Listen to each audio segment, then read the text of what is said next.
thanks everyone for coming. I would like to start this event by acknowledging the Whadjuk Noongar people and traditional custodians of the land on which Curtin Bentley is located, and acknowledging their continued connection to country. I would like to pay my respect to their elders past, present, and emerging. And I also challenged myself to share a little bit of indigenous knowledge that I'm learning. So it is now the Makuru season. It's supposed to be the coldest and the wettest season of the year, but it's also called the fertility season because this is when animals start to pair for breeding, cows downs, and black swans prepare for nesting. So yeah. And yes, again, welcome to the event today. It's a CCAT seminar event co-hosted with the HIVE. And I'll start off with just a little bit of housekeeping. So if during the event you ever need to go to the toilet, it's just outside, turn right after leaving the door on the right-hand side. And no food or drinks allowed in this venue except for water. And evacuation points are outside the building by the flags, where graduation takes place. Those flags, that's where the evacuation points are. And in terms of what's going to be happening during the event, so after me, I will be inviting Andrew to talk a little bit about the HIVE internship, which is where the main presentation today came from, and then we'll pass on to Catherine to talk about then the main presentation today, graphing together, visualizing Curtin's co-authorship network. We'll have a bit of time for Q&A after that, and then we go into the demonstration of the product that Catherine has produced, and some more Q&A after that, and then the closing, and then as you see on some of the screens at the back, well, they are showcasing some of the dashboard that the Curtin Open Knowledge Initiative have produced, and also there's a presentation on 150 years of nature publications. And then after that, we'll have a light lunch. So I would like to pass on to Andrew now. Thank you so much. I just wanted to welcome everyone to the HIVE and thank you for coming today, and just say a few words about the HIVE internship scheme that Catherine was an important part of. The HIVE internship scheme is an opportunity for capable students to work on a visualization research project for a 10-week period over the summer under the supervision of an academic member of staff, and also some of the HIVE team members provide the visualization expertise. The scheme's been running now for 10 years, and all these round numbers just so happen to be our 100th student as well. So it's really good to look back over those 10 years and see the amazing things that have been happening. Lots of awards that have been won by students and projects that students have been working on. And some of the work has also fit into exhibitions, both at the Western Australian Museum and also the State Library. So it's really nice to see those outcomes of those student projects being sort of seen by lots of people. One of the exhibitions alone had 30,000 people through it, so that's really nice. The HIVE internship scheme will be coming up again very shortly. The first step is for projects to be nominated by academic staff members, and that's written. It's less of an ARC application proposal and more of a something that's sort of you're advertising to the students to apply. And then we advertise them to the students. I think we had over 100 student applications this year. We only had 9 applicants, so it was a less than a 10% success rate. So sorry to them, but it's good for the people who are successful like Catherine. And I think at this point, I'll stop talking about the internships and you can hear all about Catherine's work, or shall I hand back to you? Thanks, Andrew. Yes, so this particular project is or part of the HIVE internship that started sometime end of last year, and it ran for 10 weeks till the beginning of this year. And Catherine very bravely took on this project, which is visualizing the espace data. So yeah, I'll pass on to Catherine to talk about her work.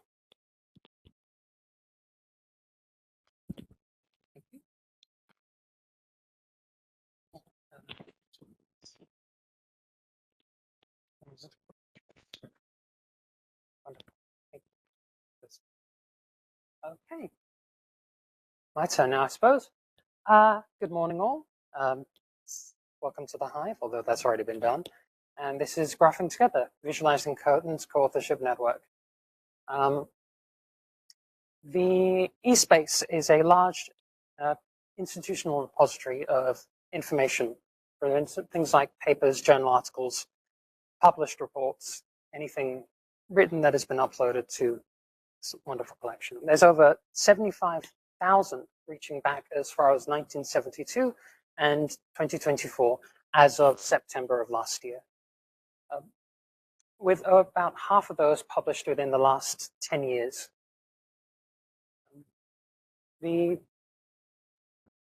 Carl has, I apologize, but, let me start again. Now, it is very hard to visualize that raw data. It's just large spreadsheets.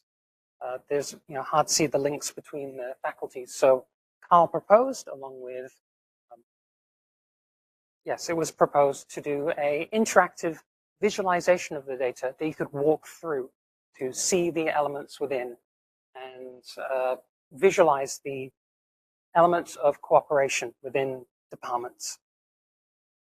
So the plan was to clean the data from eSpace into a nice, easy to manage form, modify the existing graph system, which was provided very generously by the HIVE, and create interactions with the data so you can modify it or view it in separate ways to see exactly what you're looking for.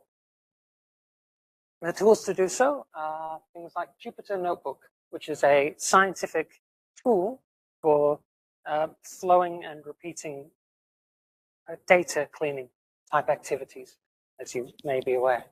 To do so, I used Pandas, which is another scientific data cleaning tool for efficient cleaning of the data at scale, as some tasks that have been done without it had just, the amount of time it's taken, it just wasn't feasible to do so without something to speed it up. And that data was then packaged up neatly into a lovely little data file and handed through SQLite, which is a management for that sort of data, to allow it to very neatly be used and requested of to get specifics out of it. That was then developed in the tool Visual Studio Code for its lightweight maneuverability and clean interface, as well as Unity due to its existing compatibility with the pre-existing display, as that was where it was developed. It was just to extend it from there. The manual steps was the first part of it, because when the data came from eSpace, there were some very interesting little quirks with it. It was wonderful, very nicely laid out, but there were, I apologize, ladies and gentlemen, it has been one of those sorts of days. The multi-messenger observation of a binary neuron star merger, bit of a wordy title, but it is a wonderful little report from 2017 that is a good exemplifier of the cleaning, where it's a global academic paper that has over 3,000 credited authors, which give a visual.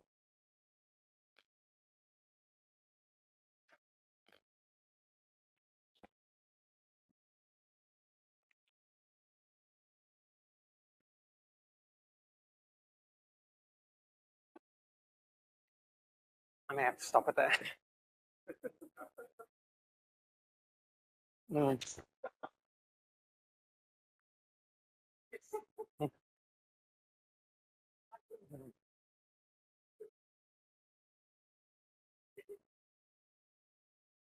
Yeah, so that's did mean some of the data needed to be cleaned out. And when that was handed through to the exporting system, it just threw it along with a lot of columns, just going, no, you're on your own. You must clean this yourself. I'm not going to touch it. That means it was necessary to do some modifications to the data to get it to work with what we wanted it to do. Still, though, it was a very nice export. All other things considered, there's only that real work with it. That was handled by the Jupyter Notebook, as said, developed just to remove things like confidential documents and elements that just couldn't properly be displayed. And as an interesting sort of note of it is there was no real documentation I could use for it and to tie it all together into how we wanted to shape it. But thankfully, from the research office at Curtin, ROC for short, we were able to get location data and some staff records that were able to be used to link the records to people from Curtin, which, oh, hold on, which allowed us to simplify it down. But that, thankfully, there were already information IDs within the existing records, which was very nice to find. It was very handy to have all the data that it did. And that was you're able to reconstruct the data as the relationships were the other way around for what we needed. It was just a matter of many records linking to a few staff, many staff linking to a few records. We need to flip to records linking to the staff.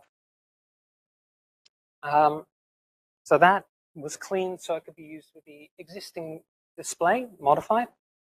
What originally was the system was there's a file with just all the data laid out in a row. It worked fairly well for it and was nice, clean, good for prototyping. However, for the purposes of this assignment, it did need to be replaced with the SQL.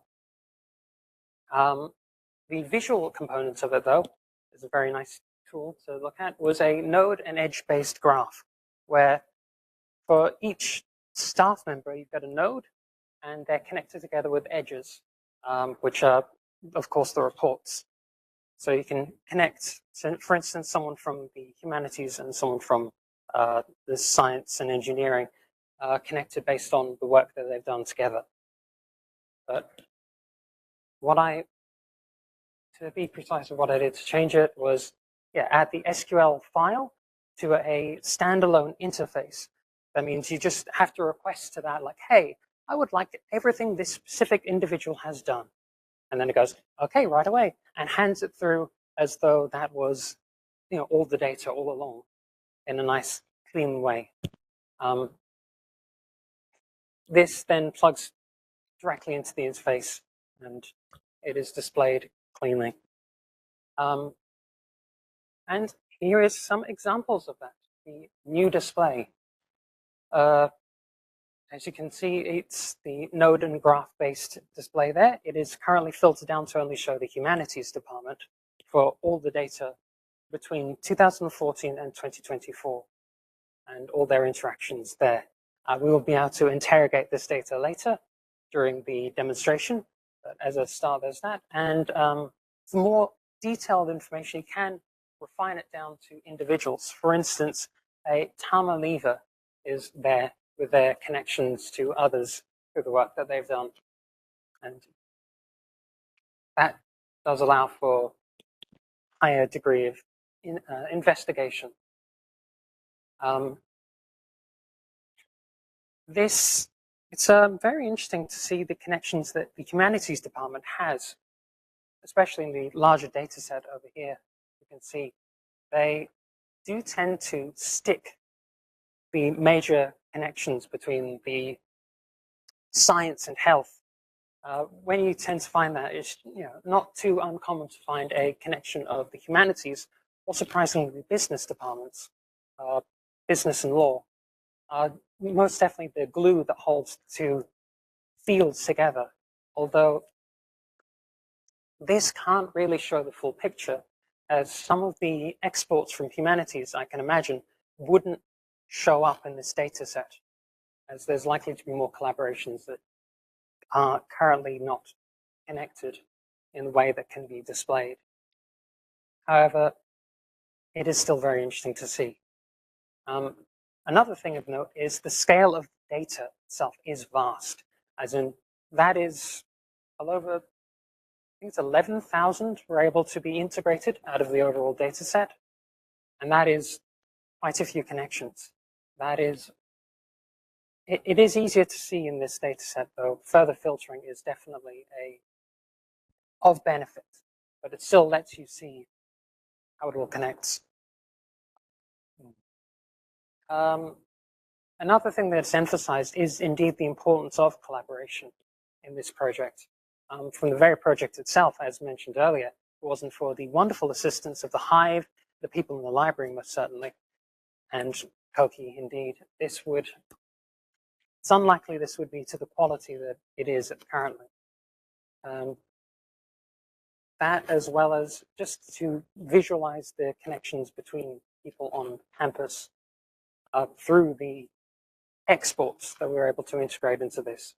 It's very neat to see how it all ties together into one semi-cohesive community of researchers. Thank you.